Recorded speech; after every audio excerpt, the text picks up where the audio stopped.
After finishing in Vietnam, my dad was stationed at a remote Air Force base in Greenland.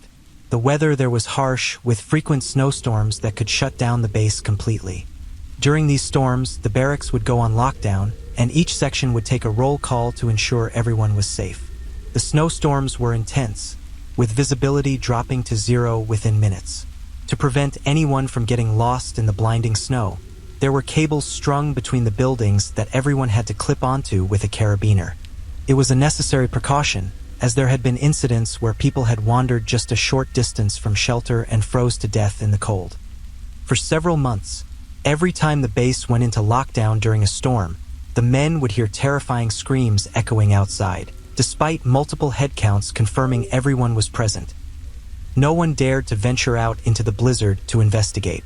They dismissed the noise as some wild animal, though deep down, many were unsettled by the sound. Strangely, whenever the screaming occurred, the machine shop was found in complete disarray. Tools were scattered everywhere, paperwork was strewn across the floor, and workbenches were overturned. On one occasion, a heavy piece of equipment weighing several tons was somehow moved from its place and thrown across the room, landing nearly 30 feet away. The shop and hangars were equipped with cameras and floodlights, ensuring that every possible entry point was covered, even during a snowstorm. Yet, the footage revealed nothing. No animals, no people, nothing at all entering or leaving the buildings. Then, just as mysteriously as it began, the phenomenon stopped. The disruptions weren't taken lightly. The damage was costly, and it interrupted crucial operations, which led to intense scrutiny from higher-ups in both the Department of Defense and the intelligence community. The base also housed civilian researchers, adding another layer of complexity to the situation. A thorough investigation was conducted, involving scientists, engineers, and other specialists. Despite all the resources and expertise dedicated to the inquiry, no one could offer a satisfactory explanation for what was happening.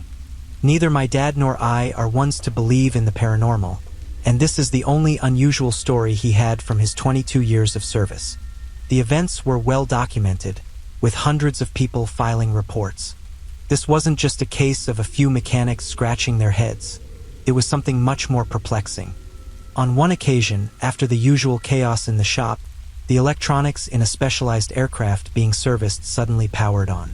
The systems in this plane were custom-built and highly complex, and only a few people on the base knew how to operate them. It wasn't just a matter of flipping a switch.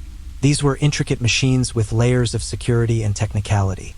In another incident, several barrels of essential fluids vanished without a trace. They searched high and low, but the missing barrels were never found. They initially thought the screams might have been the wind, but the sounds were too irregular and didn't match any known wind patterns. Some speculated it could have been a rogue animal, like a bear, but the timing was too strange to be mere coincidence. Finally, the base's control center picked up a series of bizarre readings and interference during these events. The anomalies only occurred when the disturbances were happening, and they were never able to recreate the errors under controlled conditions. When I served in the military, one of my duties was the late-night watch at a memorial dedicated to fallen soldiers. Part of the site included an old cemetery. Surprisingly, I never felt uneasy being alone in such a secluded place, especially in the dead of night, surrounded by thick forest. In fact, there was a certain tranquility to it. One night, as I was patrolling near the edge of the cemetery, where the oldest graves were located, I heard the faint sound of someone softly singing. Curious, I followed the melody and noticed a soft glow coming from within the dense undergrowth near an ancient oak tree. As I got closer, a strange sensation washed over me. My skin tingled, and my hair seemed to stand on end as if the air was charged with static electricity. I pushed aside the thick vines, and what I saw made me pause in disbelief. It was an old, weather-beaten headstone with a large cross carved into its surface. The cross, however, was glowing with an intense, electric blue light, almost like a neon sign. The singing grew louder, but it was no longer a single voice. It sounded like a chorus, as if many voices were harmonizing together. I'll admit I was terrified. My heart pounded in my chest as I bolted back to the nearest shelter, calling for the next guard to relieve me. I insisted he come early, and I spent the rest of the night sitting in his vehicle. He didn't seem to believe my story, but he didn't venture out until morning light either. A few days later, I mustered the courage to return to the grave, this time in broad daylight. As I suspected, in the light of day, it appeared to be just an ordinary headstone. There was no name, only the same cross, now dull and unremarkable.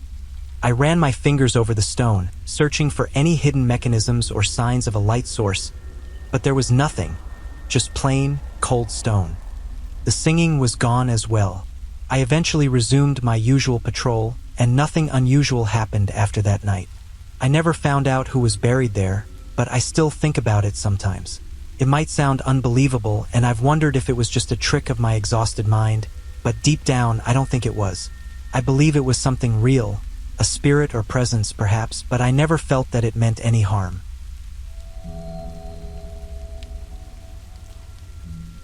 In 2006, I was stationed with the 31st Marine Expeditionary Unit in Okinawa. We were on the brink of moving into a newly constructed headquarters building, scheduled for the following week.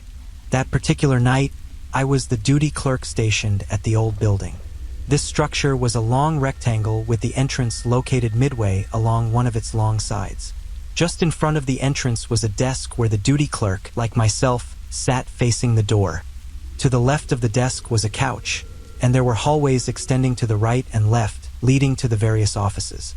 This layout allowed me to keep an eye on the entire length of the building from my chair. Additionally, the building was enclosed by a fence with a single gate directly in front of the desk area, which was crucial to the story.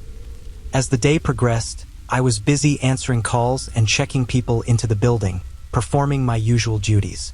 By 4:30 p.m., most of the staff had headed home.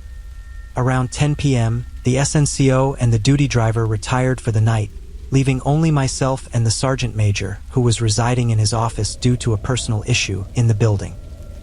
As the hours passed, the building grew quieter. At around 11 p.m., I heard footsteps coming from the hallway to my left. When I leaned back, I saw nothing out of the ordinary. Assuming it was the sergeant major heading to the restroom, I dismissed it. Soon after, I heard footsteps from the right side of the building. Considering there were only 4 of us in the building, 2 sleeping in rooms adjacent to my desk, the sergeant major at the other end, and myself, I found this unsettling. The footsteps continued, alternating between sides, causing me to feel increasingly uneasy. To calm my nerves, I stepped outside the door to smoke a cigarette. The designated smoke area was behind the building, but I needed to stay close to hear the phone. As I lit my cigarette, I noticed 2 figures approaching from outside the fence. Though startled at first, I recognized them as 2 members of the camp guard conducting their rounds. I mentioned the strange footsteps to them, and they conducted a security check of the other building entrances for me. They chatted with me for a few minutes before leaving. As they departed, one of the guards joked, "If you hear the footsteps again, maybe it's a ghost looking for company." Approximately 10 minutes after they left, the footsteps resumed on my left. I called out, "If you're just walking around, why not come over here and keep me company? I'm quite bored." To my astonishment, the footsteps approached behind me, moved to the couch I had mentioned earlier, and an indentation appeared on the cushion as if someone had just sat down. Embracing the peculiar situation, I remarked, "Well, thank you. How are you this fine evening?" Although there was no response, the indentation remained for about half an hour before it vanished, and the footsteps ceased for the rest of the night.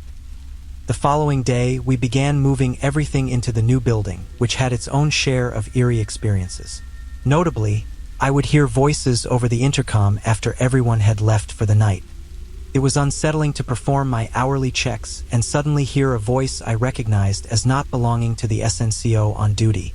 Initially, I suspected it might be an interference from a radio, but since the intercom system was entirely wired, this seemed unlikely. The most alarming incident occurred one night when I heard a distressing call over the intercom. "I need help here, he's dying," coming from one of the offices. With no way to identify the source of the transmission and no one required to announce their identity, I conducted a thorough search of every office on every floor. To my dismay, the building was empty.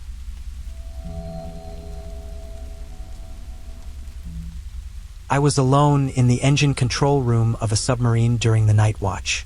I was also a new recruit trying to familiarize myself with the equipment so I could impress one of the senior crew members. The engine control room has several sections connected by narrow walkways. I had just descended one of the ladders when I thought I saw someone pass about 10 feet in front of me. I could distinctly hear footsteps as the figure moved around a corner and out of view. There were three things didn't add up.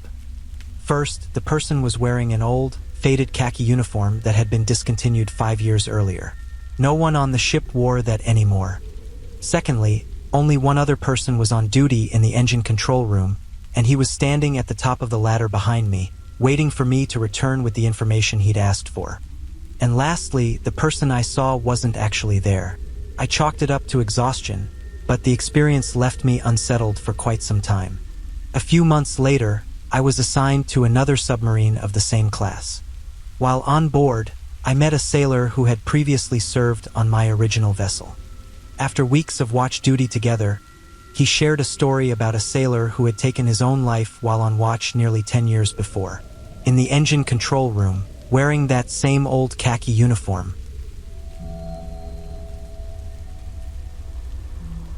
I served as a submariner, and there are few things more unsettling than patrolling the engine room from 11:30 p.m. to 5:30 a.m. alone on watch. When the submarine is mostly shut down while in port, it becomes an eerily quiet place. The roving watches typically turn their hourly rounds into a quick routine, especially in the lower levels. During one particular in-port period, our submarine was moored in Pearl Harbor, and several crew members began reporting a strange, uneasy feeling. I was on the midwatch as the shift engineering officer one evening when a senior chief came back to do his required 3 a.m. tour. We saw him pass by the maneuvering area on his way to Shaft Alley. This senior chief was the type who had seen it all, a seasoned sailor who often spent time alone in the lower levels of the engine room, deep in thought. So we didn't think much of it. What we didn't expect, though, was to see him suddenly rush back into the maneuvering area a few minutes later. The man looked pale, breathing heavily.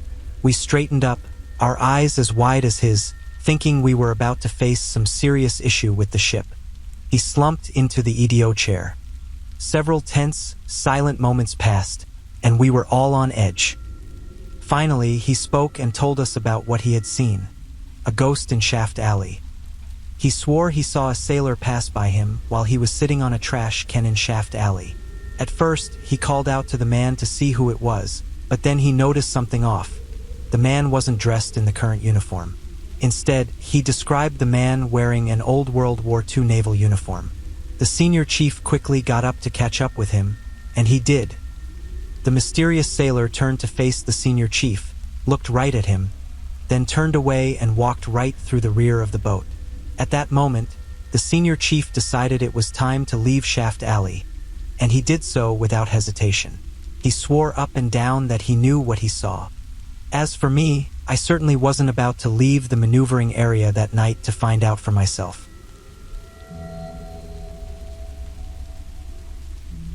My mother's friend was deployed to North Sumatra as part of a reconnaissance team during a period of unrest. His mission involved spending extended periods in the dense jungle with his fellow soldiers. One night, the team decided to rest under a massive, ancient tree in the jungle and assigned guard duties as usual. My mother's friend was assigned the second guard shift, which meant he was responsible for watching over the camp from around 2 a.m. until dawn. That particular night, he felt an eerie sensation, as if something in the jungle was circling them and observing them, though there were no sounds to be heard. Despite the unsettling feeling, he remained vigilant throughout his watch. The next morning brought an unexpected surprise. When his teammates woke up, they discovered that their weapons were missing. My mother's friend insisted he had been fully alert during his entire shift, so nothing should have gone unnoticed. As they searched for their missing gear, one of them looked up and saw their rifles hanging from the branches of the tree. They were all bewildered and asked, how on earth did they end up there? If anyone had managed to slip past my mother's friend, they would have had to make considerable noise while taking the rifles, climbing the tree, and hanging them up. Yet, my mother's friend had heard nothing during his shift.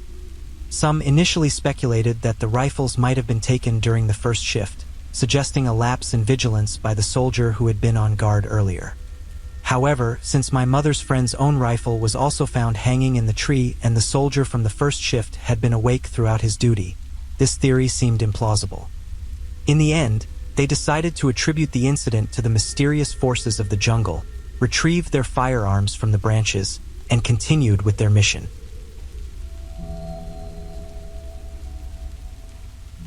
One of my instructors once shared a strange story from one of his deployments in Afghanistan. He was in the infantry, so spending weeks in the field on missions was pretty normal. One night, while sleeping in a fighting position he had dug out, he felt something tugging at his feet. He woke up, kicked it away, and saw a small, human-like figure that reminded him of Gollum from Lord of the Rings. However, being sleep-deprived in the field, he brushed it off as his imagination. A few days later, he and another soldier were on watch when the other guy suddenly pointed out something unusual on a stone wall in the distance. He asked, "What is that?" My instructor grabbed his binoculars and, to his surprise, saw the same small, humanoid creature crawling across the top of the stone wall, just like the one he had seen a few nights earlier. Please drop a like and subscribe to the channel for more horror stories.